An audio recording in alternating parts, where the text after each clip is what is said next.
This is the image that most often comes to mind when we hear the name Mikhail Gorbachev. But this is not his indelible mark on the history of mankind.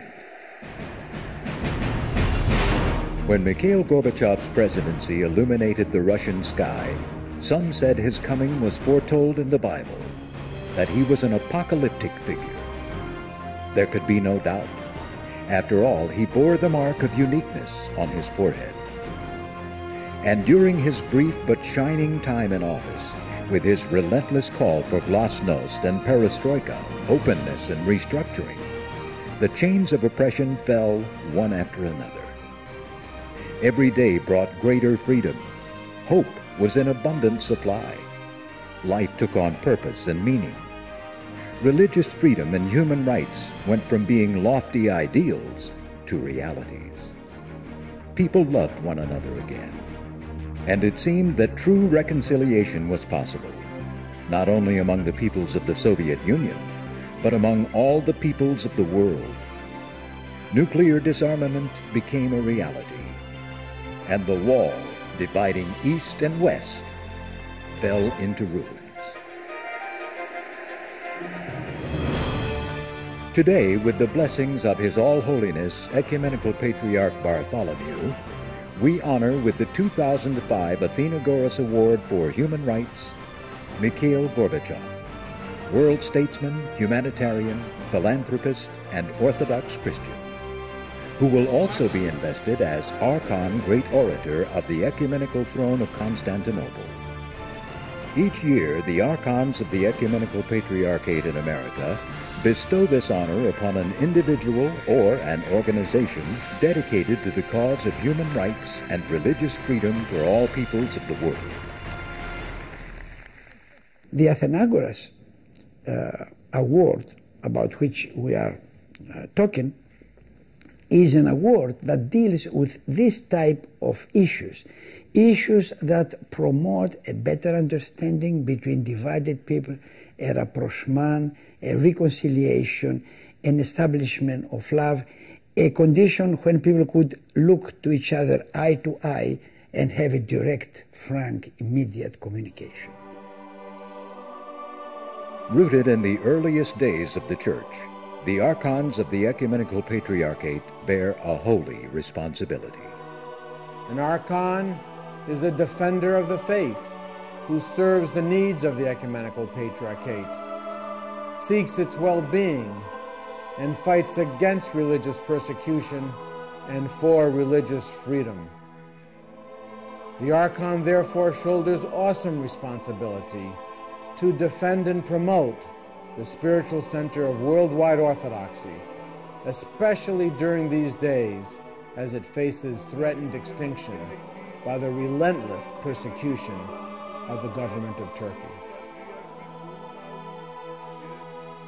The modern-day Order of St. Andrew of the Ecumenical Patriarchate was organized on the Sunday of Orthodoxy, March 10, 1966, with His Eminence Archbishop Jacobos, on behalf of Ecumenical Patriarch Athenagoras of blessed memory, conferred upon 30 outstanding laymen of the Church the various officia or offices of the Ecumenical Patriarchate. During the nearly 4 decades that have followed, the Order of St. Andrew has given exemplary service to the faith. Under the leadership of Dr. Anthony Limbarakis, this organization continues the high honor and holy responsibility of the enhancement and well-being of the Ecumenical Patriarchate and the Greek Orthodox Archdiocese of America. Not simply defend when the Patriarchate is attacked, but also in a positive way, to assist to various works of the Patriarchate, for instance, support of the philanthropic institutions of the Patriarchate and similar things. So this is a very significant organization of the Church, which I have to say that during the last 3 or 4 years, they have increased significantly, I would say dramatically. Their efforts on behalf of the Ecumenical Patriarchate have taken them to the highest levels of government around the world. From Capitol Hill in Washington, D.C., to cabinet meetings in Ankara, Turkey, from the European Parliament in Strasbourg, France, to the Helsinki Commission in Warsaw, Poland, even to specially arranged meetings with European Union leaders in Brussels, Belgium. And annually, the archons honor those who have given themselves to the cause of human rights and religious freedom for all peoples of the world.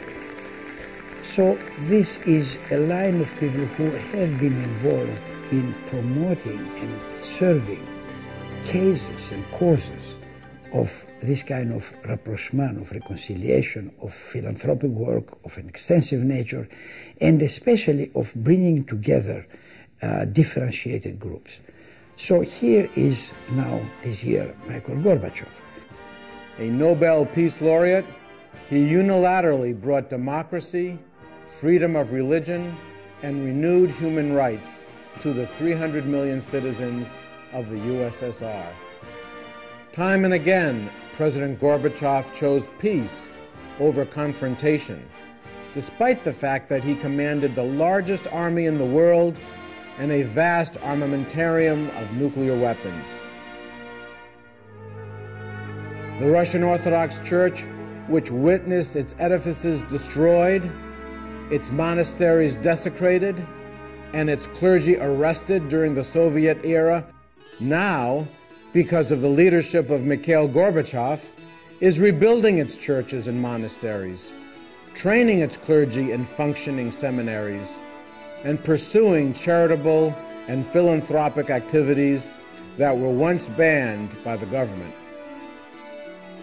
Now retired from political life, President Gorbachev still contributes to international affairs through the Gorbachev Foundation, a significant element in Russia's emerging civil society.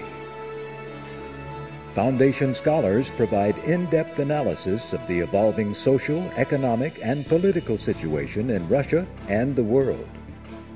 The Foundation sponsors international roundtables where frank and open dialogue seeks to build a new, more equitable world, a world where moral principles guide government actions.